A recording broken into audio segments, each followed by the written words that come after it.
প্রশ্ন হচ্ছে ওরা কিন্তু এক দফা ঘোষণাপত্র করিয়ে ফেলেছে, ওরা মনে হয় না নিবে।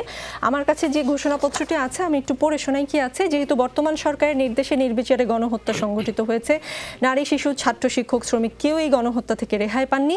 যেহেতু সরকার এই হত্যাযজ্ঞের বিচার করার পরিবর্তে নির্বিচারে ছাত্র জনতাকে গ্রেফতার ও নির্যাতন করছে, যেহেতু সরকারের আইন শৃঙ্খলা রক্ষাকারী বাহিনী মরণঘাতী আগ্নেয়াস্ত্র ব্যবহার করে হত্যাযজ্ঞ সংগঠন করেছে, যেহেতু ছাত্র, শিক্ষক, শ্রমিক, মজুর সহ আপামর জনগণ মনে করছে এই সরকারের অধীনে নিরপেক্ষ বিচার এবং তদন্ত সম্ভব নয়, সেহেতু আমরা বর্তমান সরকারের পদত্যাগের এক দফা দাবি ঘোষণা করছি। একই সাথে সকলের নিকট গ্রহণযোগ্য ব্যক্তির নেতৃত্বে একটি গ্রহণযোগ্য অন্তর্ভুক্তিমূলক জাতীয় সরকার গঠনের দাবি জানাচ্ছি।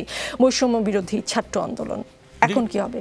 না না, এখন কি হবে তো দেখা যাবে। এটা তো তাদের দাবি, তারা এই দাবি অনেক কিছু করতে পারে। তারা এই দাবি নিয়ে আলাপ আলোচনা করে এই দাবিও রিভাইজড হইতে পারে। Number one, if they are convince পৃথিবীর কোনো কিছু স্ট্যাটিক না। নাম্বার টু, যে সরকারও এই জায়গাটাতে কিভাবে তাদের সাথে নেগোশিয়েট করতে পারে সেটাও চেষ্টা করবে।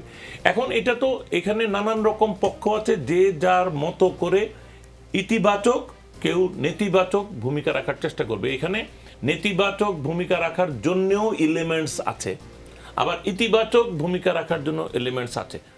মানে আমি এটা নিশ্চয়তার সাথে বলছি, এখন ইতিবাচক এলিমেন্টের ওরা লিডারশিপে থাকবে না নেতিবাচকরা থাকবে, এটা তো দেখার বিষয়, ওভার টাইম দেখার বিষয়।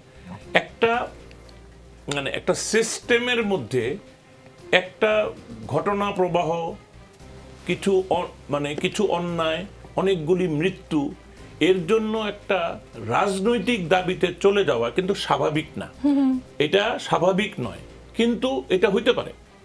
কেউ যদি উইশ করে এটা হইতে পারে, কেউ যদি সিদ্ধান্ত নেয় এটা হইতে পারে, যে কোনো কিছু হইতে পারে, কারণ এটা তো তাদের ফ্রি উইল, তারা কি ডিমান্ড করবে।